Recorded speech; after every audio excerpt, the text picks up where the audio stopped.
Hi guys, I am अनिश शाह। दोस्तों, इस video में हम बात करेंगे कि अपने इंग्लिश सब्जेक्ट के मार्क्स को हम बोर्ड में कैसे इम्प्रूव करें।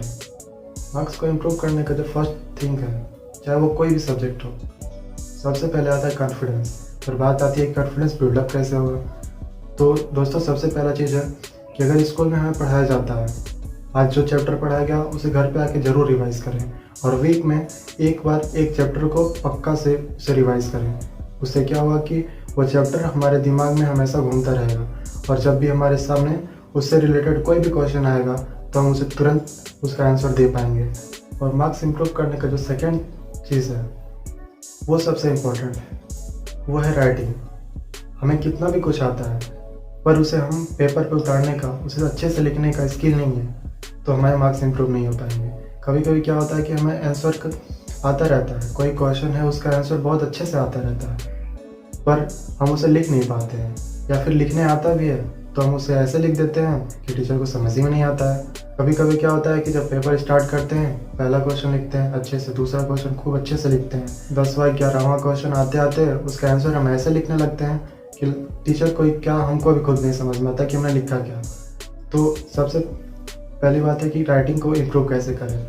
तो राइटिंग इम्प्रूव नहीं हो सकती, आपने जो बचपन से लिखना स्टार्ट किया है, जो आपको आता है लिखने, वही लिख पाएंगे। तो कम से कम ये तो कर सकते हैं कि जो हमें आता है उसको भी अच्छे से लिखें। तो ये नहीं कि अभी फर्स्ट क्वेश्चन लिख रहे हैं तो खूब फ्री होके लिख रहे हैं, अच्छे से लिख रहे हैं ना, डिज़ाइन में लिख रहे हैं, पर पता चला कि 1 घंटे बाद 1.5 घंटे बाद हमारी स्पीड इतनी तेज़ हो गई कि जो वर्ड लिख रहे हैं वो हमें खुद समझ में नहीं आ रहा है कि हमने लिखा क्या। और तीसरी चीज़ कि जो भी लिखना है फ्रेश लिखना है, कि जो एग्जामिनर काफ़ी चेक करे और मार्क्स दे उसे अच्छे से समझ में। थर्ड थिंग्स होती है टाइम मैनेजमेंट। हम टाइम को मैनेज कैसे करें। अक्सर करके हमेशा बोर्ड के पेपर जो होते हैं 3 घंटे के होते हैं, लेकिन हमें कोशिश करना है कि वो पेपर 3 घंटे बना करके हम उसे 2.5 घंटे में करें, क्योंकि 2.5 घंटे में पेपर करने के बाद हमें आधे घंटे का टाइम मिलेगा जिसमें हम अपने क्वेश्चन के आंसर को एक बार रीचेक कर लेंगे, स्पेलिंग वगैरह रीचेक कर लेंगे, हमने कोई क्वेश्चन छोड़ा तो नहीं उसे रीचेक कर लेंगे। और हमेशा कोशिश करें कि टाइम को लिमिट रख के करें। हर सेक्शन में एक प्रॉपर टाइम दीजिए, अगर वो सेक्शन नहीं होता है तो उसे स्किप करके आगे बढ़िए, फिर दोबारा आइए, फिर कीजिए। फोर्थ थिंग होता है कि लॉन्ग आंसर कैसे लिखें। दोस्तों, हमेशा ये होता है कि अगर कोई ऐसे आता है लिखने के लिए, लेटर राइटिंग आता है लिखने के लिए, तो उसमें वर्ड लिमिट दिया रहता है कि 500 से नीचे लिखने हैं या फिर 200 के आसपास लिखने हैं। तो हमेशा कोशिश करें कि उसे 200 वर्ड ही में ही लिखें, 200 वर्ड से 10 वर्ड कम या 10 वर्ड अधिक।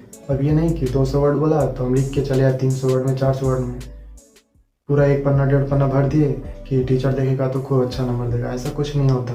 अगर आपने 200 वर्ड में ही लिखे हैं या फिर 10 वर्ड कम भी लिखे हैं और अच्छे से लिखे हैं तो टीचर फुल मार्क्स देगा। और अगर आप 200 वर्ड से अधिक लिखते हैं तो टाइम आपका नुकसान होगा, आपको प्रॉब्लम होगी, आपके मार्क्स कम होंगे। तो हमेशा ध्यान दें कि जितना बोला गया है उतना ही वर्ड में आंसर दें। और फोर्थ थिंग आता है की पॉइंट।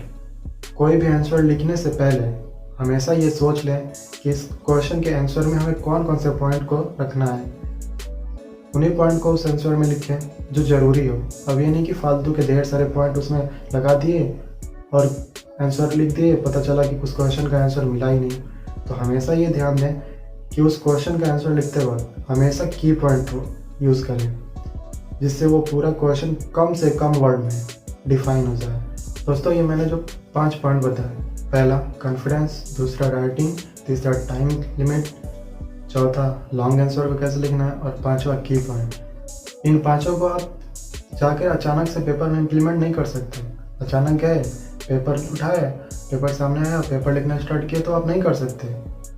इसके लिए आपको पहले से ही प्रैक्टिस करना पड़ेगा। जैसे कि आप मान लीजिए घर पे टेस्ट दे रहे हैं या फिर स्कूल में टेस्ट दे रहे हैं या फिर घर पे प्रैक्टिस कर रहे हैं आंसर लिखने का, तो उसमें इसको लाइए, उसमें इसको लिख के प्रैक्टिस कीजिए ताकि आपको प्रैक्टिस